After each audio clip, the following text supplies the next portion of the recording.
Bonjour les amis, ça y est, j'en tiens une, la voilà, la star de la semaine, c'est elle. Elle a fait couler de l'encre à travers le monde, c'est la baguette française qui vient d'être classée au patrimoine mondial immatériel de l'humanité. Et oui, nous sommes passés maîtres dans l'art avec nos bons produits de nous faire remarquer à l'échelle de la planète.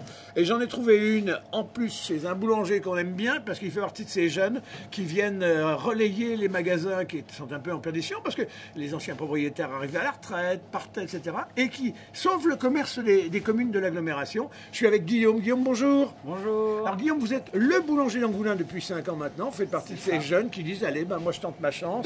On ne laisse pas fermer les magasins dans les communes. Oui. Et puis aujourd'hui, alors là, vous êtes à la tête quand même d'une production de valeur, là. Hein. Ouais, on est fiers, c'est vrai, de pouvoir ramener aux gens une baguette qui est maintenant classée. Après, c'est la base de notre métier de la boulangerie. La baguette, on la connaît tous. Hein. Ouais. Après, c'est vrai que au bout de 5 ans, on a pu nous changer de farine et arriver sur une farine avec les moulins Viron. Ouais. Donc on a une grosse. Ils sont où? Ils sont du côté de Chartres. Ouais, c'est ça. Ouais. Ils sont à Chartres. Et donc nous, ça fait 5 ans qu'on a choisi de travailler avec eux, on est super contents et les clients aussi sont contents. Guillaume, je reviens à la baguette là. Quand vous avez appris l'annonce, vous étiez comment devant votre télé, comme au foot, à regarder, à attendre le verdict, ou à votre radio là, dans le fourné là? Non, on était. En fait, c'est vrai qu'on est content. Du coup, ça valorise notre métier. Ouais. On se dit que voilà, c'est vrai que l'artisanat et tout, le fait d'avoir une baguette qui est classée. Ça nous permet d'être valorisé et d'être reconnu surtout pour ce qu'on fait. Quoi. Tous les matins on se lève, c'est vrai que c'est une passion avant tout la boulangerie et là notre passion est récompensée, c'est vrai. Alors, il en est des artisans comme des étudiants, c'est-à-dire qu'on regarde le monde avant de commencer à se poser. Et vous avez fait, vous avez parcouru le monde, vous êtes allé entre autres à Québec. C'est nécessaire pour un jeune avant de s'installer, de faire son petit tour de piste? Alors, je dirais que moi, c'est vrai que ce que je voulais faire depuis tout, jeune en fait, c'est que je voulais absolument apporter mon savoir-faire à l'étranger. Ouais. Pour moi, c'était vraiment une fierté de pouvoir aller au Québec et de faire découvrir à des personnes qui n'ont pas l'habitude de manger du pain ou des gâteaux ou de la viennoiserie, ce que nous on sait faire en fait de mieux en France. Et ça a marché, vous les avez surpris? Et du coup ça a marché puisque au Québec c'est vrai qu'on avait 3 boutiques et du coup ça a super bien marché. Et en fait après le Canada où je suis resté 2 ans, j'ai voulu retourner un peu en Europe, du coup je suis allé en Espagne. Ouais. Et pareil, l'Espagne, c'est vrai que les gens étaient aussi fans de nos produits. Vos parents étaient dans le métier? Mes parents pas du tout du métier. Ouais. Qu'est-ce qui vous amène à la brioche, vous? Un oncle, un grand-père? De la gourmandise, tout simplement? Non, je pense que c'est ma nourrice qui m'a vraiment, ma nourrice qui m'a vraiment appris à aimer le pain, à faire des gâteaux avec elle. Ouais. Elle m'a vraiment fait mettre le goût des aliments et du pain surtout. Et comment vous arrivez à Angoulins? Vous aviez entendu dire qu'il y avait là, vous aviez de la famille, je sais pas, une racine locale? Oui, j'ai ma famille qui est sur La Rochelle. Et en fait, de bouche à oreille, en fait, j'ai su que la boulangerie était à vendre. Et je suis allé les voir directement. Je leur ai dit, écoutez, moi je cherche une boulangerie à racheter. Et en fait, ça s'est fait en passation. Ouais. Donc, il y avait 3 générations ici avant. Oui. Vous arrivez, vous êtes la 4e, pas de la famille, c'est un sacré challenge. Oui, c'est vrai, mais après, moi j'aime le challenge et justement, je voulais quelque chose qui me ressemble. Et à Angoulins, on a pas mal de touristes qui viennent l'été et puis même hors saison. Et du coup, le fait de faire découvrir des produits français à des touristes qui viennent sur La Rochelle ou Angoulins ou Châtelaillon, c'est une grande fierté. Ouais. Un jeune qui reprend, il prend pour tenir, ça fait 5 ans. Vous êtes raccord là avec les objectifs? Il y a des pains partout, les gens se sont fidélisés à vous. C'était le bon choix de sauver cette boulangerie qui aurait peut-être été perdue? Ah oui, c'est sûr que maintenant, tout ce qui est petit village, c'est vrai que c'est pas évident de garder des commerces alimentaires, surtout des boulangeries ou des boucheries. Ouais. Et je vous cache pas qu'il faut se battre quand même chaque année pour pouvoir proposer toujours des produits de qualité. Nous on garde nos fournisseurs pour justement proposer de la qualité à nos clients. Quoi. Allez, on va faire le tour des rayons parce qu'il y a les fournisseurs, c'est pour faire de la fourniture. Regardez, les gens sont là en train de se pommer derrière des rayons. On aimerait être enfant ici et puis tremper les doigts partout. Bonjour madame, vous allez prendre des gâteaux ou de la baguette? Je ne prendrai pas de baguette. Même pourtant, si elle était patrimoine immatériel. Exactement. On est fiers de ça, non? Bien sûr. Elle est excellente ici. Et vous, monsieur, le fait qu'on soit un champion de la baguette au monde? Ça ne me trouble pas, j'en mange pas. Oui, vous avez raison, les biscottes, ça fait de mal à personne. Oui, de toute façon, non, mais c'est vrai qu'il y a des pays où on ne mange pas de la baguette tous les jours, donc on a pris d'autres habitudes. Ouais. Et j'ai regardé tout à l'heure, j'ai compté, Guillaume, vous faites 20 sortes de pain. Comment vous voulez pour fidéliser les gens avec ça? Il en faut pour tous les goûts. Ouais. Et bientôt Noël approche. Ouais. Et c'est vrai qu'on va pouvoir proposer des pains pour Noël.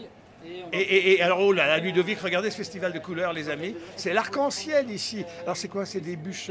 Elles sont pas glacées, sinon elles auraient fondu. Non. Alors, ça va être des bûches. On va avoir donc plusieurs modèles à proposer aux clients suivant les goûts, bien sûr. Ouais. Vous pouvez les retrouver ici. Ah oui, oh non, c'est splendide, regardez, les amis. Vous avez croustillant de chocolat. Ouais. Vous allez avoir la pomme verte spéculoos, la fruit rouge, l'intérieur cassis myrtille, la poire caramel. Après, vous avez aussi la nougat pistache, un intérieur griotte, et la mangue avec des morceaux de mangue à l'intérieur, et un biscuit croustillant. Et tout ça fait maison, fait main? Tout ça est fait maison. Il n'y a rien de chinois? Non, rien de chinois. C'est de l'angoumoisin, c'est comme ça qu'on dit, les gens oui, on dit les angoulinois, les angoumoisins c'est Angoulême. Bonjour mesdames. Les gens sont sympas, on connaît tout le monde ici, je pourrais venir travailler avec vous, moi. Ah oui, vous pouvez. Voilà. Alors, là c'est parmi les 20 races de pain. Comment on fait pour inventer un pain? Alors en fait, on va faire des essais. On va par exemple, là on a un pain à la cannelle avec du raisin et des noix. Et en fait, on va faire un mix et on va définir à peu près les quantités pour qu'on trouve le meilleur goût possible. Est-ce qu'entre boulangers là, qui reprenaient dans toutes les communes de l'Aglo, je vois bien, vous avez des contacts? Est-ce que la jeune génération commence à lier un peu des liens parce que vous charpentez quand même l'Aglo là maintenant, hein, et il y a des bouchers jeunes qui reprennent, mais c'est surtout notoire chez les boulangers. Alors après, il y a la Fédération de la boulangerie, donc, qui rassemble principalement tous les boulangers où on peut s'inscrire en fait pour être représenté. Et puis après, c'est les connaissances qu'on a des autres boulangers. Des fois, on peut appeler un collègue et lui dire nous on prend ça, est-ce que toi tu as un prix ou des choses comme ça. Est-ce que vous faites des concours, vous Guillaume? Parce que je vois en plus il y a le sens de la compète dans vos métiers, là, entre le roi du croissant beurre, la reine de la galette. Vous êtes le roi de quelque chose ou vous aspirez à l'être? Alors non, moi le truc c'est que on va avancer un petit coup. Ah, là on est dans l'atelier. Hein. Ah oui, alors là on est dans l'atelier, donc là on a le façonnage des pains spéciaux. Donc avec le boulanger. Donc là, il va façonner les pains spéciaux et après, on va les mettre toute la nuit à reposer pour qu'en fait, ils aient le temps de pouvoir pousser toute la nuit. Et en fait, c'est ça qui fait justement la force de l'artisanat, c'est de faire vraiment durer le temps de la pousse pour que le goût, en fait, retrouve toutes les saveurs. Donc toute la nuit, là, le pain, en fait, il va doucement travailler et le lendemain, en fait, on va le cuire du coup dans le four. C'est comment votre prénom? Thomas. Thomas, bon, c'est un bon patron, Thomas, Guillaume? Oui. Parfait. C'est vrai? Oui. À la baguette, si j'ose dire, non? Ah non, il est très bien. Alors, on vient de voir le four, là. Vous recuisez plusieurs fois dans la journée ou une fois pour toutes? Dans la journée, on fait plusieurs journées. Alors là-bas, c'est la pâtisserie? Alors du coup, là-bas, c'est la pâtisserie. Alors, il y a des très très jeunes, là. Ça sort de... C'est même pas sorti de l'école, c'est encore à l'école, là. Alors, je parle pas du... Oui, je parle du tout jeune, là. C'est pas votre fils? Non, c'est pas mon fils. Du coup, on a Enzo, là, qui fait les compagnons à Bordeaux. Et du coup, on a Arnaud qui a fait aussi les compagnons et qui a voyagé aussi, pareil, dans le monde entier. Voilà, c'est ici que se fabrique la baguette. Vous êtes fiers un petit peu de ça, vous, les jeunes? Ici, c'est les gâteaux. Ici, c'est les gâteaux. Voilà. Vous êtes un papa gâteau, vous, alors? Pas encore papa, mais moi, j'aime bien faire les gâteaux. Vous avez une spécialité, les religieuses, les éclairs, autre chose? Ce que je préfère, c'est la tartelette citron meringuée. La tartelette citron meringuée. Et vous, Enzo, c'est quoi? Moi, c'est le royal. Ah, le Royal, bah écoute, on est bien tombé, c'est la bonne maison. Hein. Bon, Guillaume, en tout cas, c'est fantastique. Vous tenez un établissement, je vois, qui prospère. Et puis, on sent, il y a de la joie de vivre ici. Alors attention, Ludo, il y a de la farine, par contre, ça glisse un peu. Hein. Voilà. Et pareil pour les fêtes, là? Vous vous attendez au rush? Bah oui, ça va arriver d'ici 10-20 jours. Donc là, on commence à tout préparer, à proposer des produits, du pain d'épices.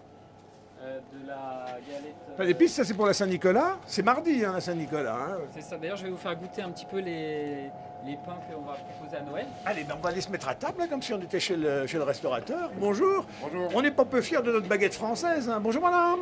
Ça va? Ben oui, ça va bien. Vous avez acheté quoi? Je regarde dans le cabas, hein, je suis un peu curieux. Des gâteaux et du pain, bien sûr. Oui, ah oui, bon. Bah oui, quand même. Ouais. Pareil, ça fait grossir le pain, dites donc. Non. Il y a des gens qui disent qu'il ne faut pas en manger. Bon alors. Il faut en manger en quantité suffisante, mais après, si on mange équilibré, après on peut manger un petit peu de pain.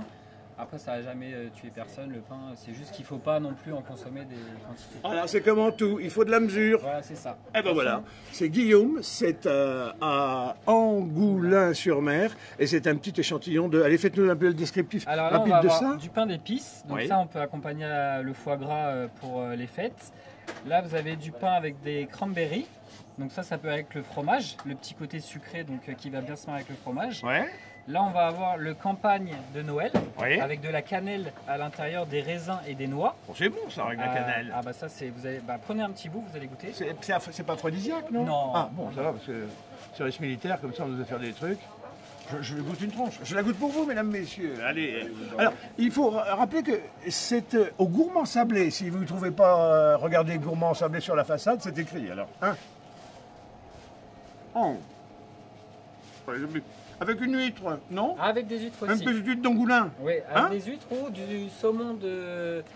Ou alors vous pouvez aller au fumoir d'Angoulins, Ouais. avec qui on travaille. Enfin, ils sont vachement sympas. C'est des jeunes aussi qui sont arrivés de Paris s'installer. Et du coup, on leur fournit le pain et ils font des accompagnements avec tout ce qui est poisson fumé et ça se marie très bien. Voilà, le complément des compétences chez les jeunes, ça monte. En tout cas, ils nous tiennent bien au commerce et on en est ravis. La grande distribution, c'est sympa, mais enfin, c'est quand même mieux quand on a un professionnel en face de soi qui peut nous raconter des belles histoires. C'est ça. Le conseil pour les clients, c'est aussi ce qui fait le charme de l'artisanat. Allez, les amis, je vous propose qu'on remette en honneur cette baguette qui fait parler de nous dans le monde entier cette semaine. Merci la baguette. Guillaume, bravo à vos équipes, Merci courage à à vous. vous. Angoulins-sur-Mer, c'est au sud de La Rochelle, c'est au bord de la mer, et puis alors, c'est au milieu des ostréiculteurs, etc. Il y a plein de trucs à faire ici. C'est vrai. Passionnant. À bientôt. Merci, à bientôt. À bientôt sur Nice TV, et toujours en direct.